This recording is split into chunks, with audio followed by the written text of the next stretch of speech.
think a substantial amount of life comes down to self-trust, to believing in yourself. Right? But here's the thing, it's not blind belief.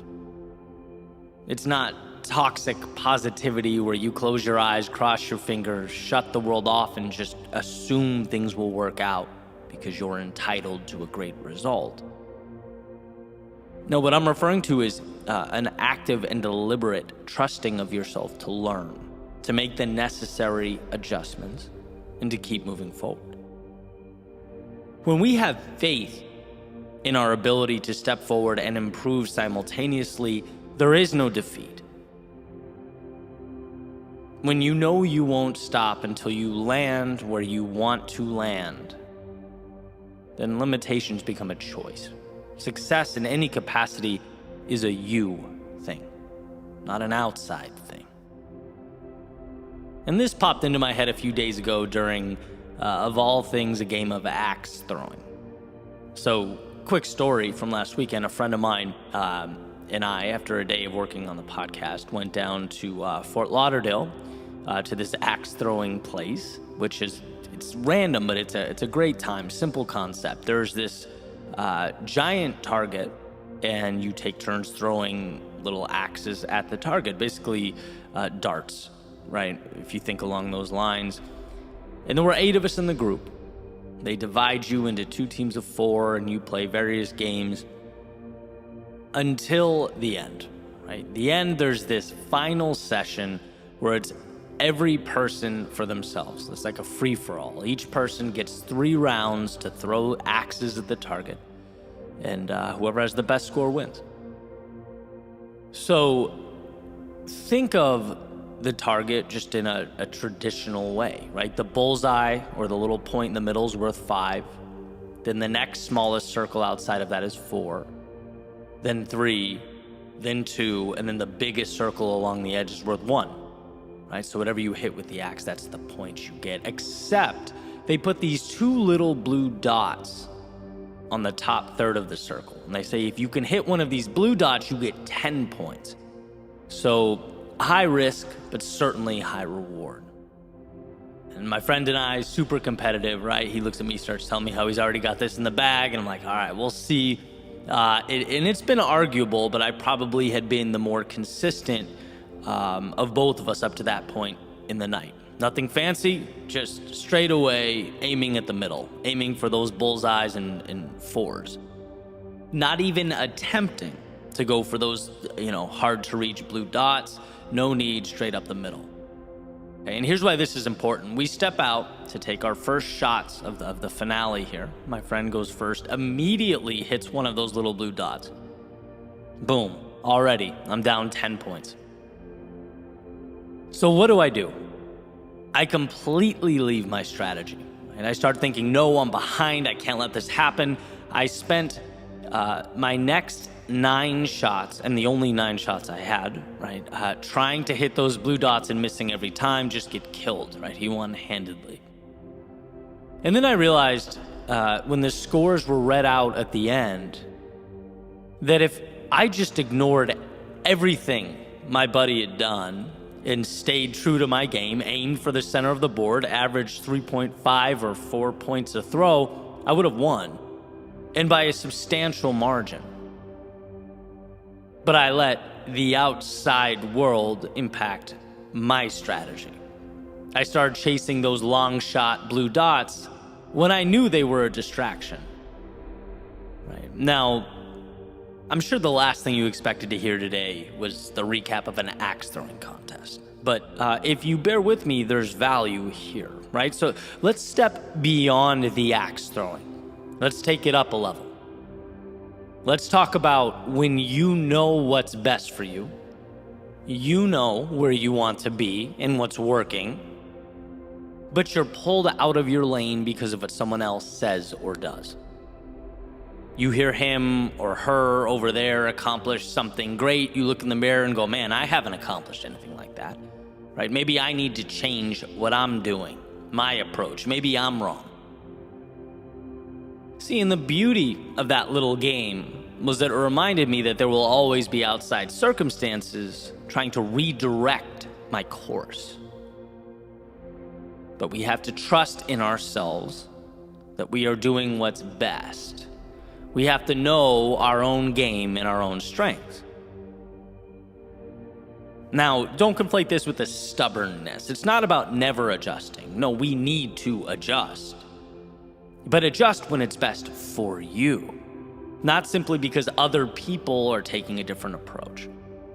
Right? It's hard to stay consistent with the world pushing other options consistently, right? People finding success in various ways, taking other paths, talking about their incredible strategies and how great X, Y, and Z is. But it's all noise. You have to trust you. And again, not blind faith, but an understanding of who you are and a willingness to continue to grow with every step forward. There has to be some element of understanding that, sure, things will get challenging, life will push back, but that doesn't mean you are wrong or in over your head. It's a compounding of little actions and trust in yourself. If you can do that, the world remains yours. It's day by day, or in my example, throw by throw, knowing your bullseye and aiming steady up the middle. We all know how hard it is to see results before they exist. The mind tries to find every example out there depicting why you're wrong, why the finish line is too far away. Life is constantly creating off-ramps, saying, hey, if you don't want it that bad, or you're unsure of yourself, here's a way out, come with me. Right? It's constantly sowing seeds of doubt, which is why we must dig deep for that strength.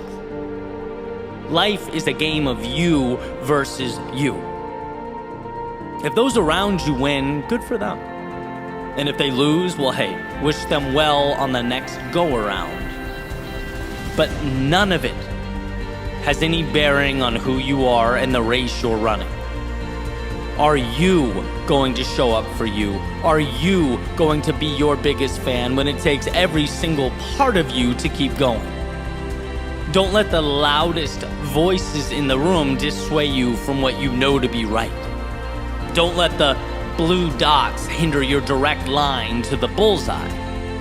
Right? Block out that noise, block out the distractions, and do what is required of you. Win your race, because that's the only finish line of value. Walk your path, because that will bring you where you need to be. And when you question the pursuit, remember what you've overcome, all the steps that brought you to right now, and how, yeah, maybe they weren't flashy or over the top, but they were consistent. They've given life to the present moment. What you do is succeed. What you do is overcome. Just don't lose your bullseye.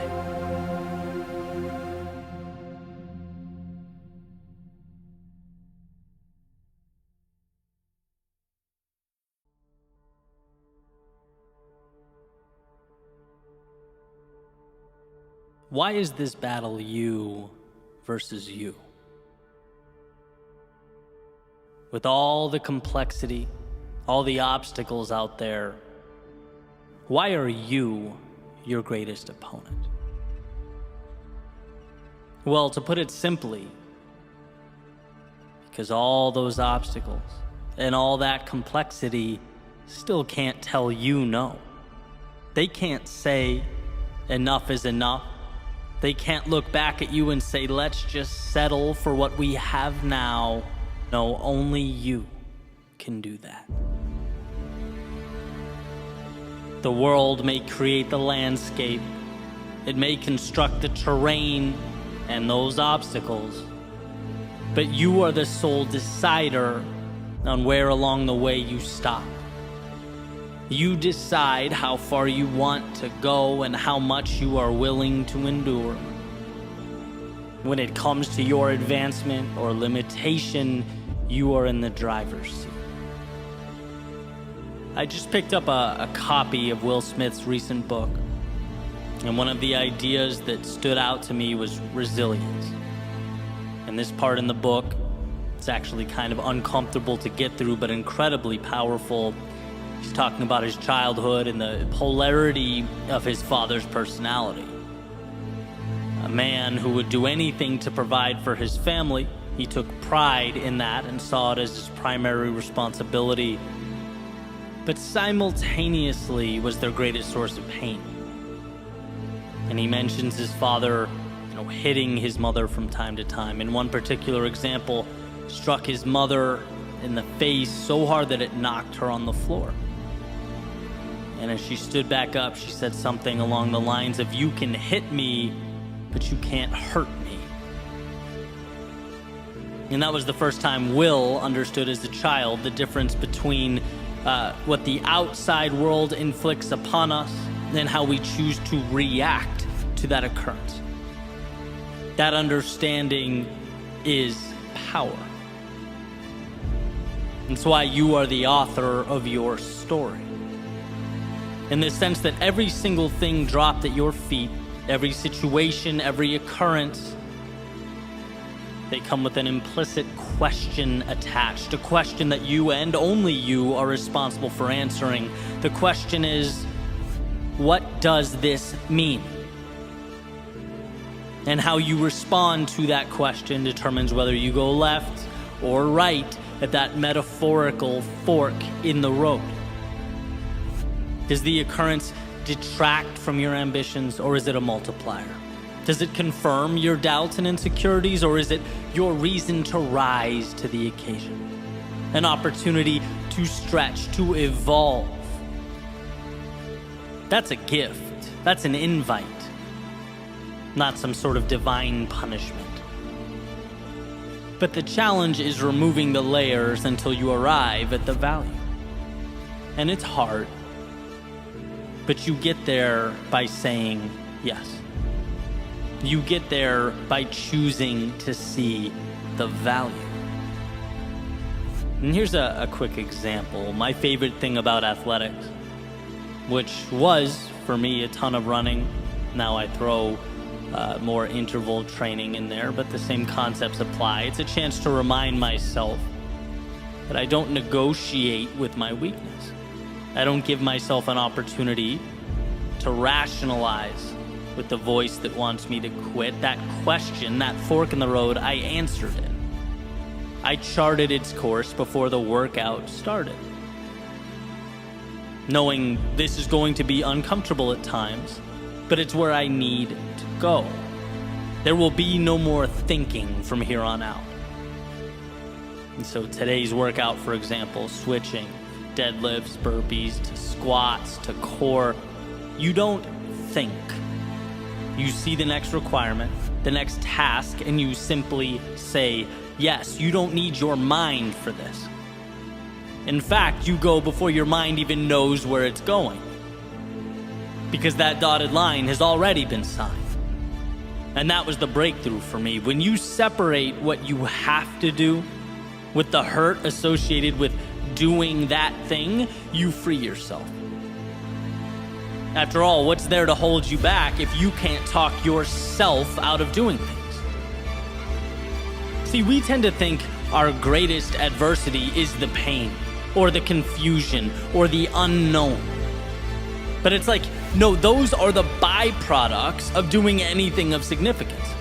The adversary is the voice that begs you to slow down because of those things. And if you can figure out in your own life how to create space between the two, how to separate the task and the discomfort often brought about by the task, there's nothing that will ever be able to slow you down. And look, I'm not saying that you walk around without ever utilizing the power of that brilliant mind you possess. One's ability to think is everything. But what I am saying is there is a time to shut it off. There is a time in which, to avoid overthinking, we simplify. Action, reaction. One more mile, okay, end of story. 1 minute of jump squats next, roger that, period. It's taking the emotion out of the process, refusing to leave the door cracked for the inner dialogue that says, hey, maybe you don't do this. Maybe you slow down. Are you sure you can handle what's next? No, all of that is tuned out. It's assignment, go. Next, go. Next, go. You know this is the right thing. You did your thinking before grabbing the sword, shield, and stepping into the arena. Now guess what? It's instinct. It's doing what has to be done. And what has to be done hurts. And look, you didn't have to accept that. You didn't have to step in. You could have stayed home, but somewhere along the way, you looked in the mirror and said, the difficult path is the one with the value. And now here you are, face to face with hungry lions, clashing swords with your adversaries. There's no turning back now. Now is when you parse out pain from the objective. The pain is now part of the audience. It's not with you or in you, it's watching from above as you do what you came here to do. So yes, those swords clash, but the eyes remain focused on what's ahead. And yes, those lions roar, but that's background noise. When you simplify your world into objective and action, objective, action, there is time for nothing but forward progress. And sometimes that is all that is required of us. In the face of adversity, in the face of pain, self-doubt, in the face of discomfort, can you break your world down into nothing but one single step forward? One more set, one more rep, one more session, one more attempt, just one more. No rocket science, no negotiation, there's nothing to figure out here. It's walking the path before you. It's the discipline to carry on. It's one more swing of the axe. Audience or no audience, lions or no lions, you are bound to the universe at your feet. And that simplified concentration is why you will succeed.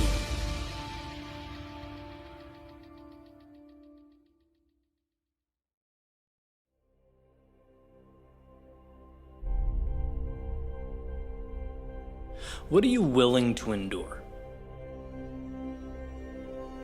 Because to become something more is not to react to the world, but to create a new one, yours. As my dad explained to me when I was in grade school, it's taking initiative, right? Seeing what isn't there, what's needed, and then making it happen. And while the setting certainly changed, the situation is no longer about helping around the house so I could go to the concert with my friends. Right now, as we get older, our world seems to get bigger along with us. The stakes are higher. Now it's everything I see when I open the blinds and I look out that window. It's all there. And we can have as little or as much of that as we want. But what we receive will always be directly proportional to what we're willing to endure, to how long we push forward before results arrive, how long we can carry on with the sole company of our beliefs. It's about Bezos packaging and delivering his own books from a garage. Right, knowing it's not about today, it's about tomorrow if he can just hang on, if he can just endure. It's Tony Robbins with $20 in his bank account, knowing that has no reflection on him or what he's capable of if he can just hang on, just keep pushing. It's not that they had the ability to bring their dreams to life. A lot of people do. They had more. They had patience. They had the discipline, right, to remain calm and collected. That's nerve-wracking. That can be unsettling. They had the ability to be focused, to remove all the noise around them, the doubt that stops people before that desired payout is achieved. And one of my favorite ways to look at this concept of growth is a little anecdote about lily pads in a pond. And basically it's posed as a question, right? So the lily pads in this pond double in size every day. And by day 30, the pond is completely covered in lily pads. So then what day is it half covered? Like, that's the question. A lot of people, instinctually, they say, oh, okay, day 30, half of 30 is 15. So on day 15, it was half covered, but that's wrong. They're doubling every day, which means the pond wasn't half covered until day 29 and only a quarter covered on day 28. And the reason that's important is because that means on day 1 through 27, those lily pads were growing, they were working, they were moving, yet they occupied less than a quarter of that pond. All that work for a result that was barely visible. And then at the very end, right, the payout becomes exponential, and that's what success is. That's what it means to pursue anything of significance. It's days, months, years of unrecognized work, of marching forward, covering ground when no one knows or cares or believes except you. That visualization is your sweet spot, but like we all know, easier said than done, right? This is an incredibly challenging thing because we get impatient and our pride starts to hurt. We become tempted to jump to something different or easier. We don't hang on long enough to hit day 28 or 29 or 30. When things really start to evolve. It's like James Clear's metaphor in Atomic Habits, right? Where you have an ice cube sitting in a room and it's freezing and you start slowly shifting the temperature up. You don't see anything going on with the ice cube. Not until you hit that 32-degree mark. But there are things happening when it goes from 26 to 27 degrees and 27 to 28 and 28 to 29. Those little molecules are moving and bouncing around. But then boom, suddenly it hits that mark and it changes rapidly right in front of you. But that's why this single shift in perspective changes everything. It's not about right now. You're doing this for the exponential growth to come. You're believing, you're laying the groundwork. To what I call the overnight success period. When the world finally recognizes and goes, who is this? Wow, that was quick. Maybe they have no idea about, day 1 through 27. They don't know about the effort and the mental gymnastics. They don't know how many times you had to talk yourself out of quitting or out of rationalizing a day off. They just don't know the road you took to get there, and that's fine. In fact, that's the beauty of it all. You not only saw it first, but you brought something beautiful to life. By enduring turmoil, by navigating discomfort and chaos, you have become the maker of a new universe. Your universe. Because you stood there, because when others would have ran, turned back, you endured.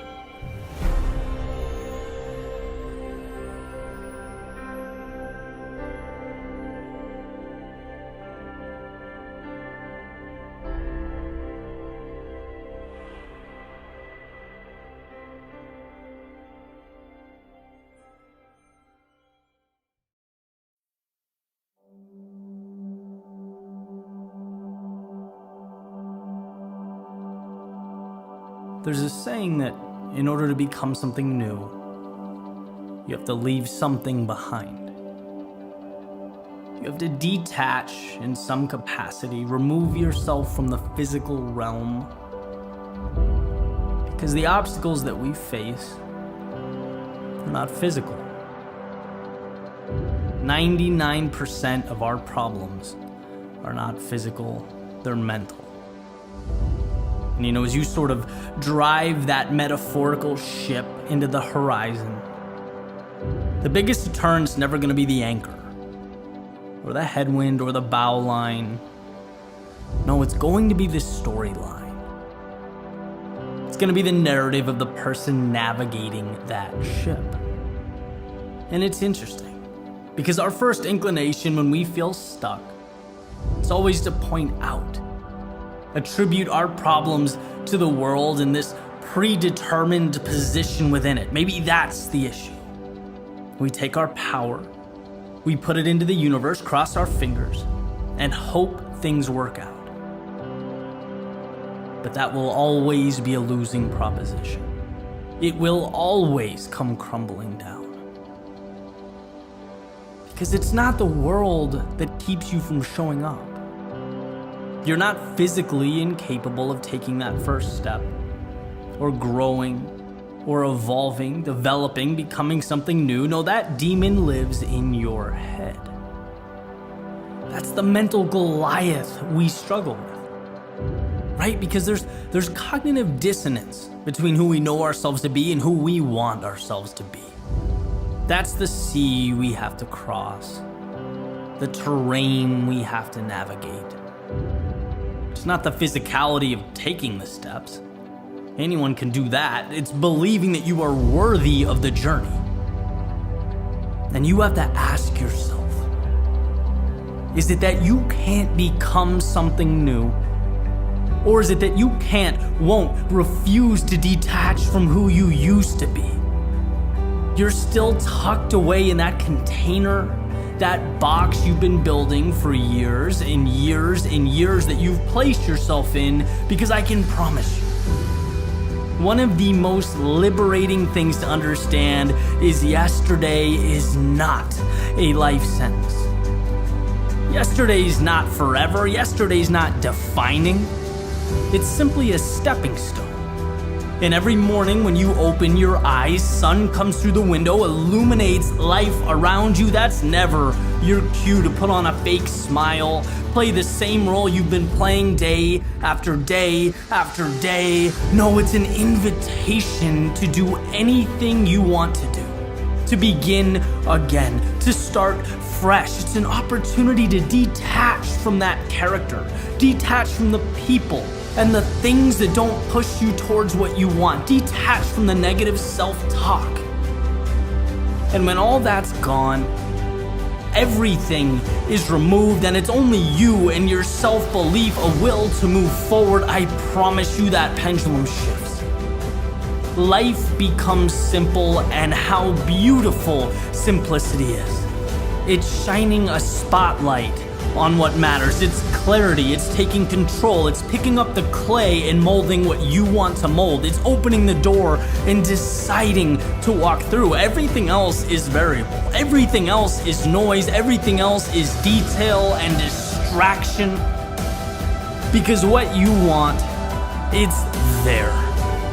And it's waiting for you to simply remove yourself from who you used to be, to step into right now and believe that you are worthy of everything else to come.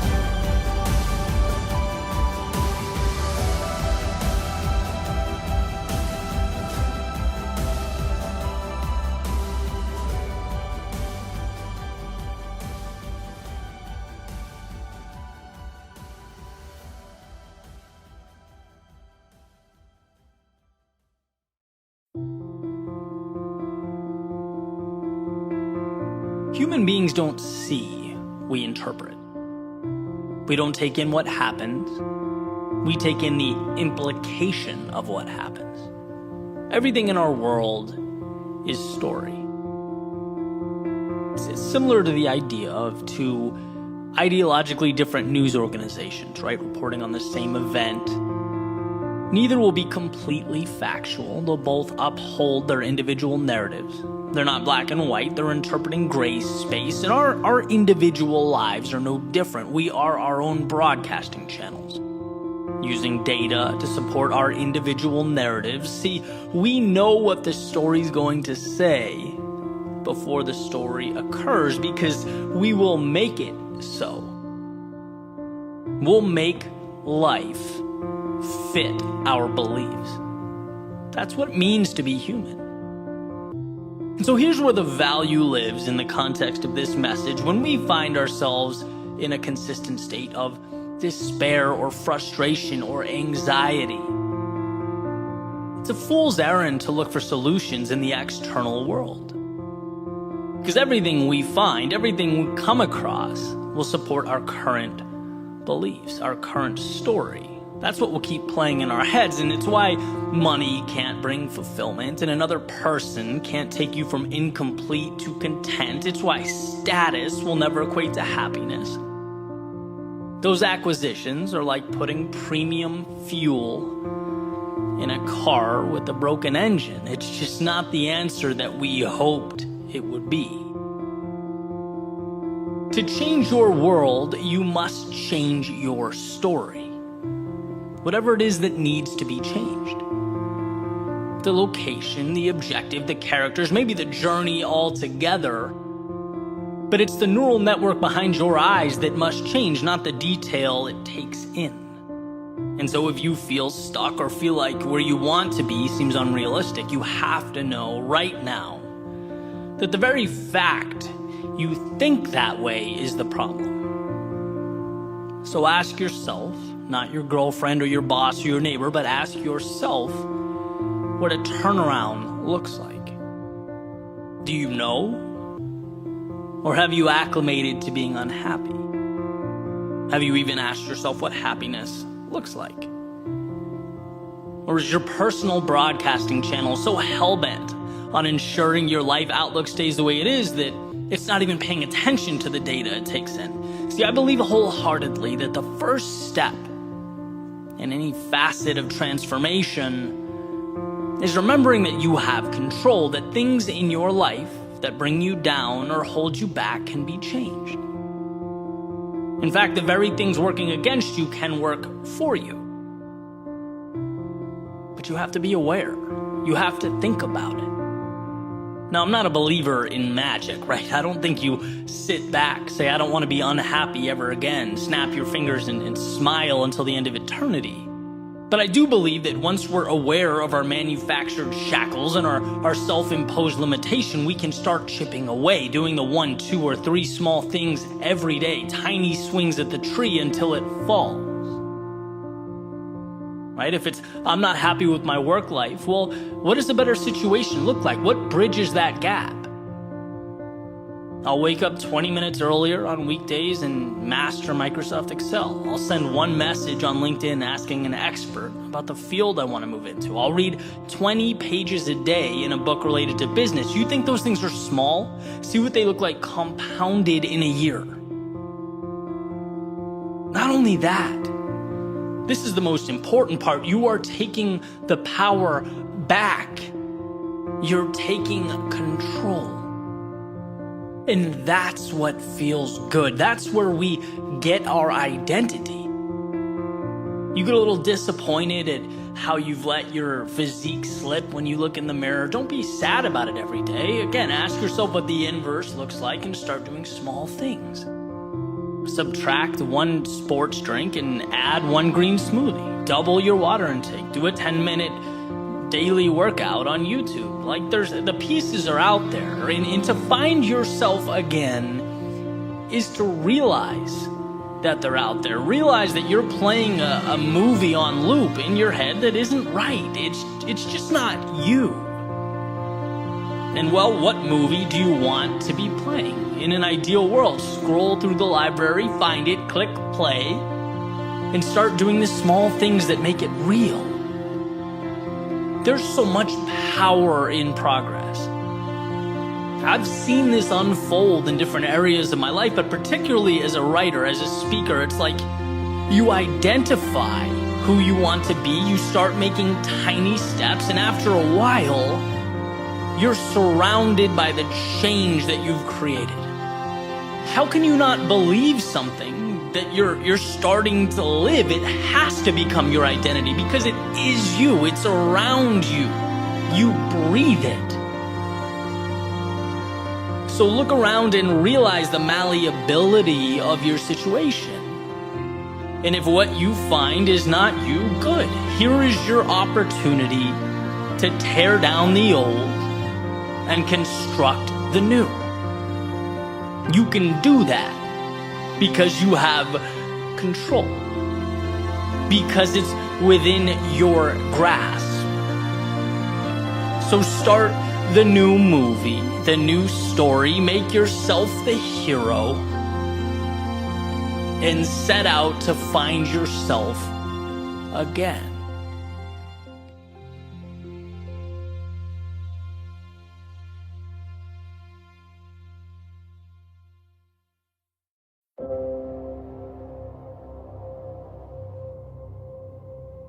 Sometimes when you don't know where you're going,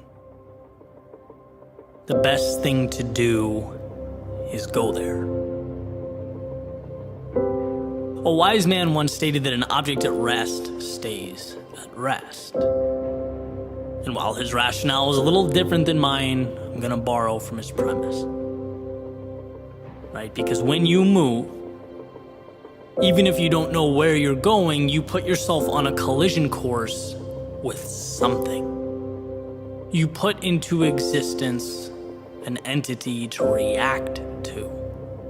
Some call it destiny. Others call it fate. I call it simply initiative. Because if your journey is hypothetical, you have nothing to celebrate nor correct.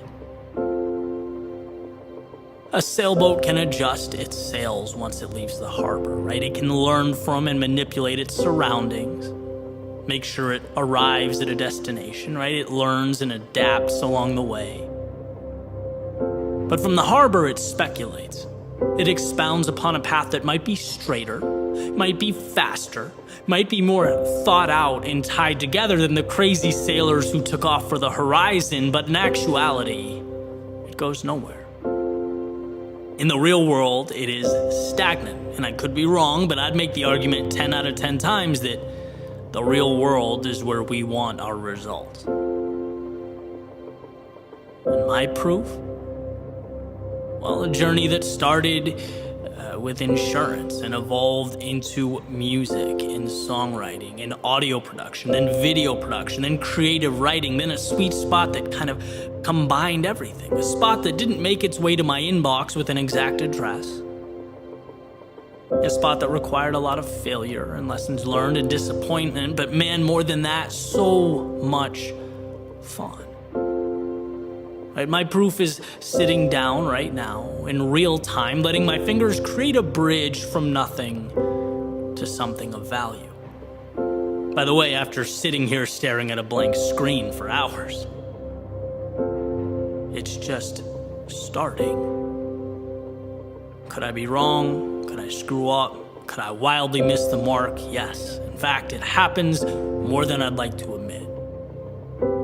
But here's the beauty, even if I am wrong, I now have something to work with. Something has been brought into existence.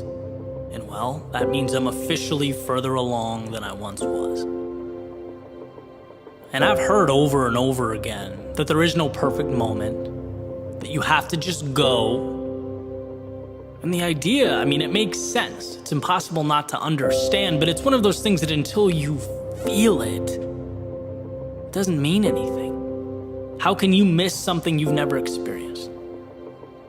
Well, to put it in a way that helped me understand, you aren't going because, what do you have to lose? You're going because everything is to be gained. The answers that you pick up along the way, like the little coins you pick up in Super Mario, right? You have to start collecting pieces of a puzzle that you can then arrange. I truly believe that one of the most important ideas we need to hold on to moving forward is personal agency, self-belief. And I say that because I feel like I'm watching it slip. There are cases where we literally don't know or understand that it's within our own ability and control to change our lives. No person or group or letter in the mail is going to come along and green light your idea. In fact, you might not even really know what your idea means or how it will look. And that's not only okay, it's amazing. It's the marble that you get to chisel away at to create something. See, life is not the perfect execution of a plan. Life is the courage to make your way into a world that no one really understands or knows anything about. And I'm not talking physics or biology or quantum mechanics. I'm talking about the real life that is emergent from those areas of study, right? There is no perfect formula for happiness. But it will always be true that immobility or standing still is antithetical to progress. And there is plenty of data that supports the idea progress equals happiness. We want to move towards something. So that's what this is about, right? Here's to not being scared of what we don't know. Because somewhere in the realm of what we don't know exists what we need most. So yeah, stop waiting for the perfect moment. And yes, begin. But not because it's an ultimatum. Do it because the things that make life fun and intriguing and exciting and ultimately worthwhile, they live on the other side of your front door.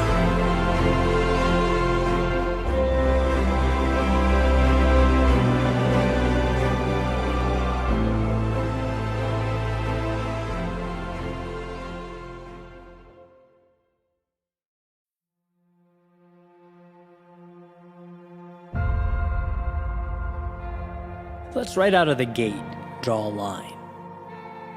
The most important line one can draw, a line of demarcation separating who you were and who you are. A line between the past and the present, and this line marks your return. No, not to the days of old, but to step one. Your chance to begin again, to rise above, to transcend yesterday's character and transform today's potential. See, what we often fail to realize is that there are ideas deeply ingrained in our minds that rule over us, a sort of subconscious authority. It says yesterday you fell short, so today you are someone who falls short. It says your objective was not reached in the past, so how about a new, maybe easier one? It draws a nice little box, pats you on the head, and says, how about we make a nice, cozy home for ourselves in here?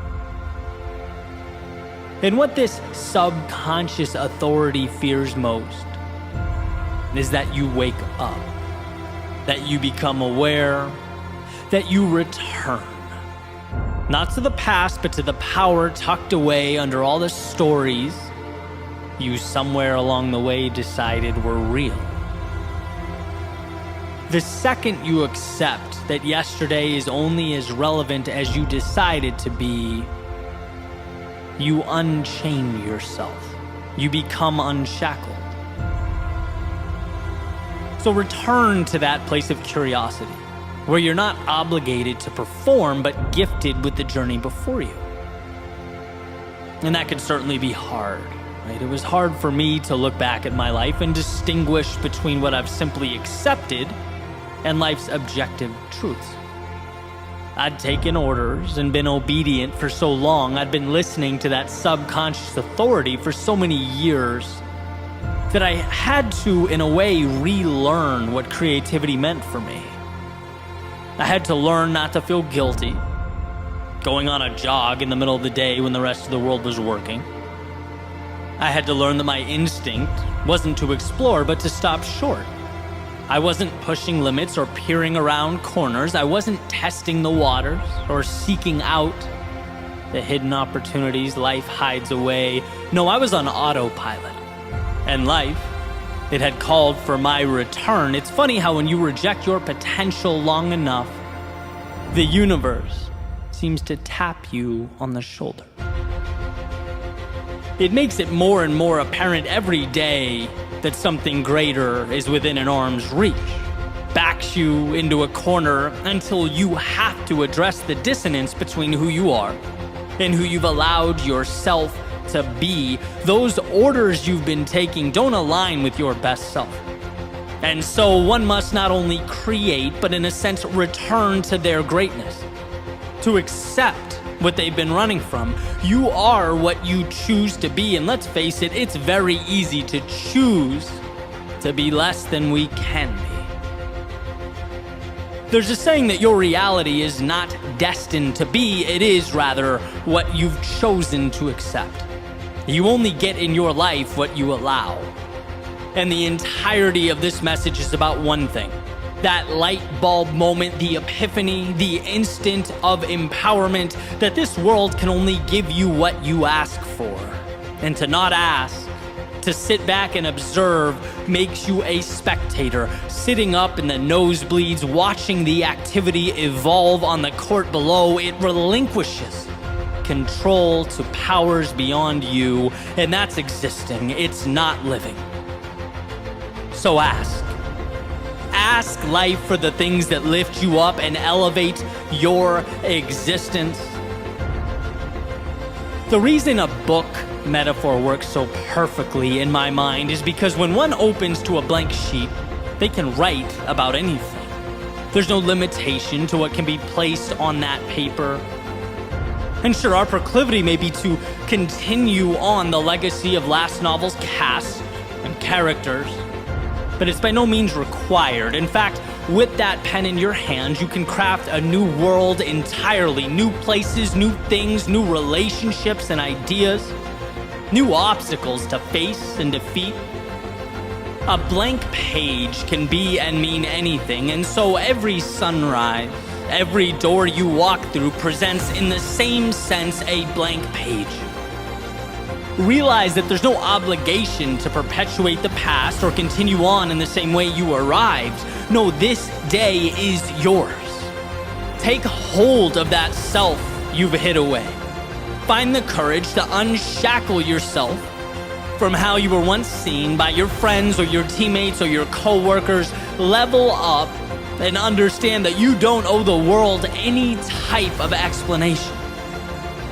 Remember, you're not here to conform, to obey, to live a life of obedience. No, you're here to poke, to prod, to explore, to follow the nagging curiosity, to embark upon the adventure that is life. When you understand that you are not your past, when you see that the person you were has no control over the person you are in this moment, you are free.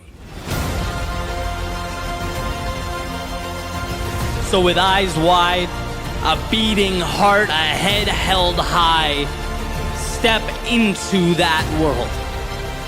Because if you live with conviction, with absolute certainty, that life may not always be easy or intuitive, but it's there for you. When you see not yesterday's constraints, but tomorrow's hope, all roads lead to an evolved existence. It's not about perfect, and it never was. It's about understanding that the past has given you everything you need to break away from its grasp. It has provided the lessons, it has knocked you back, pushed you down, and tested your resolve, all for this moment. This second, the chance to return to the greatness that has been tucked away for too long. Again, no miracles, no rabbits out of hats, just you allowing your greatness to emerge from this step forward because you can, because you have that ability, because it's who you are. So go show the world, but most importantly, show yourself. You will be amazed at what's possible for you if you simply allow it to materialize.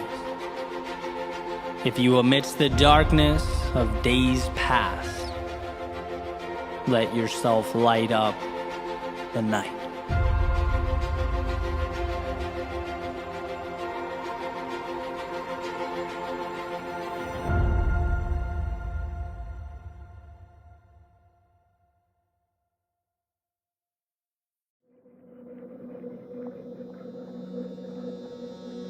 There's a quote attributed to Seneca that states, "No man is more unhappy than he who never faces adversity, for he is not permitted to prove himself."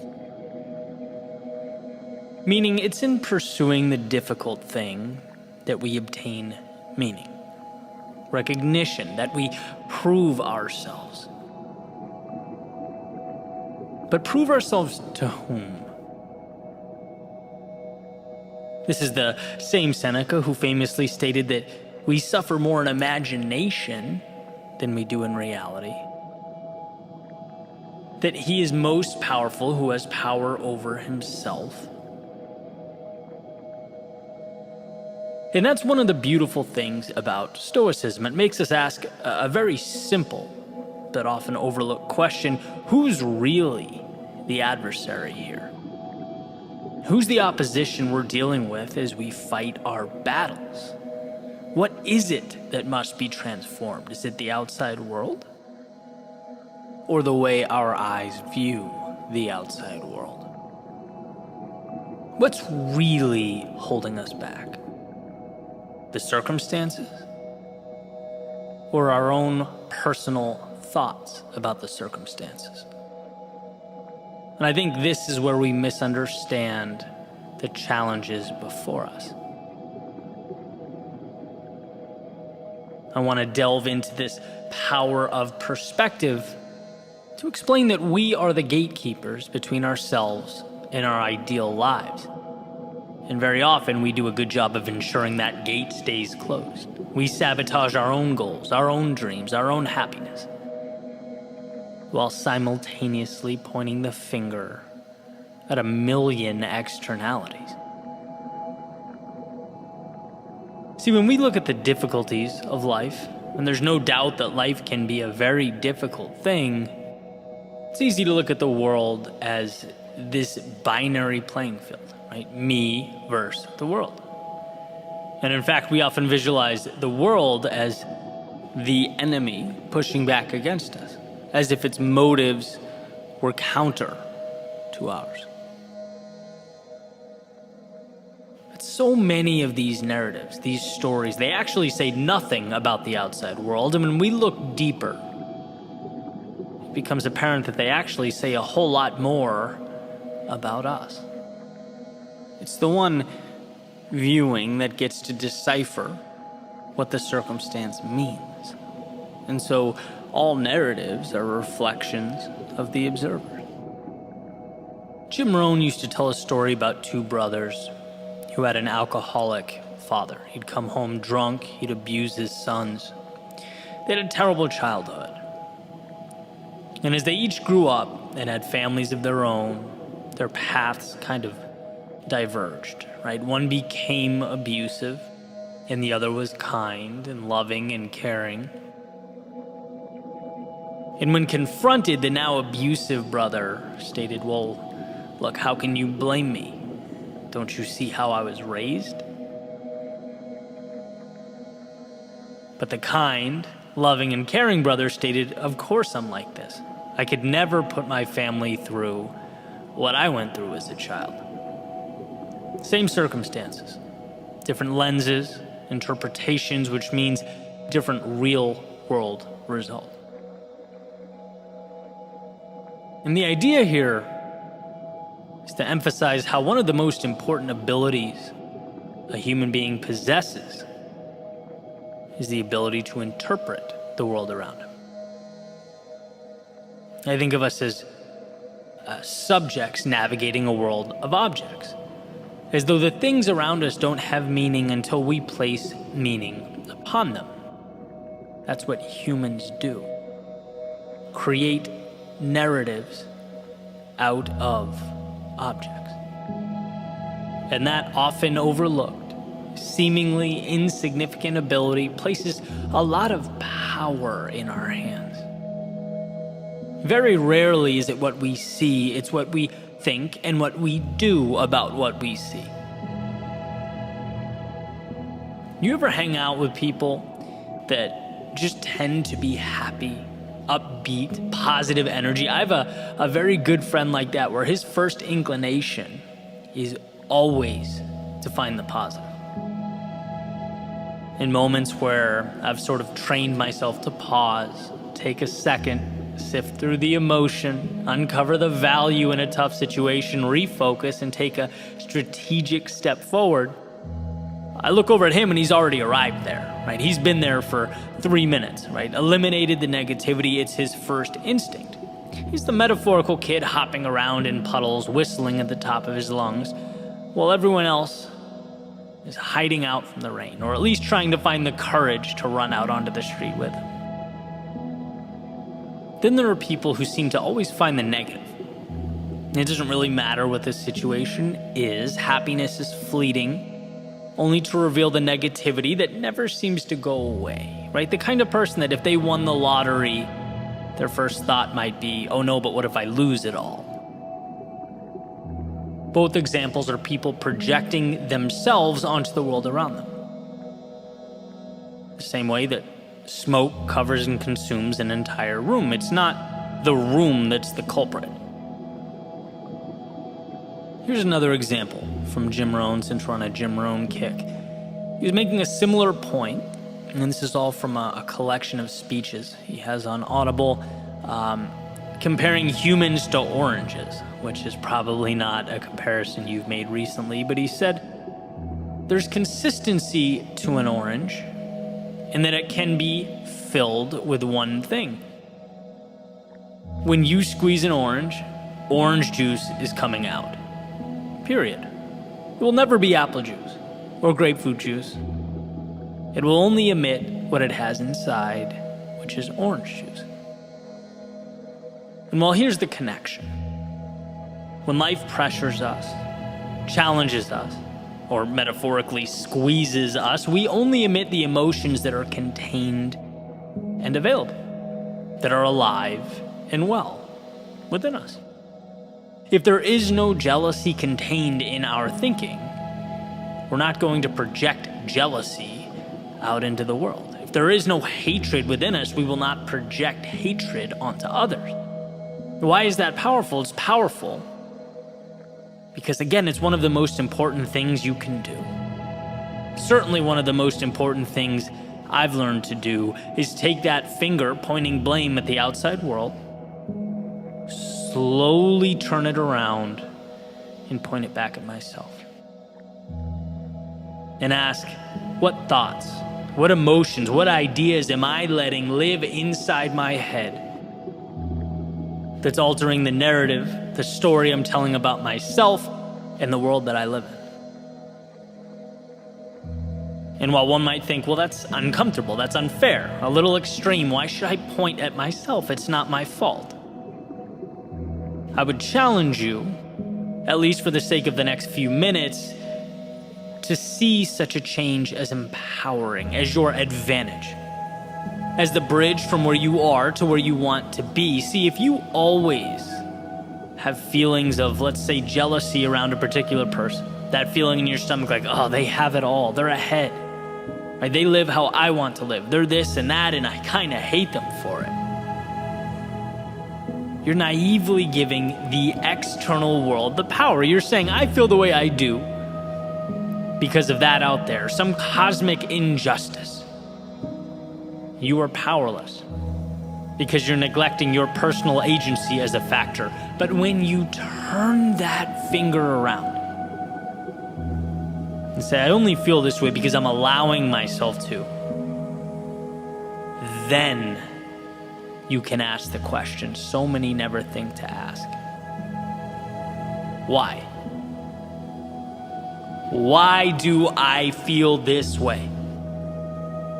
Which lights a path to how can I fix it? See, the key to a better life is realizing you don't have to be in the passenger seat, pointing at and blaming the driver, complaining about the road being taken. No, you can get into the driver's seat. You can take the wheel. You can take control. Inherit responsibility. And there's more at stake. There's greater vulnerability. But the upside is unfathomable. And I find myself thinking all the time, man, people are blaming the wrong things. They're shifting blame to the wrong adversaries. The real villain here is not the driver or the road or the weather.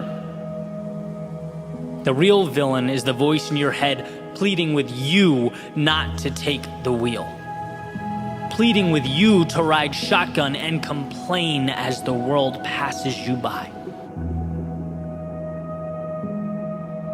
And of course, it makes sense to qualify that with the inevitability that there are some things placed upon us that are just bigger than us, that we can't control. And you can make a list however long you want to: natural disasters, decisions and actions of others, health problems. We don't often get to choose the landscape. So as the Stoics would say, understand that. Understand what you can't control and what you can. Because the beauty is that you can control how you navigate that landscape, and that is power. That is what makes the difference.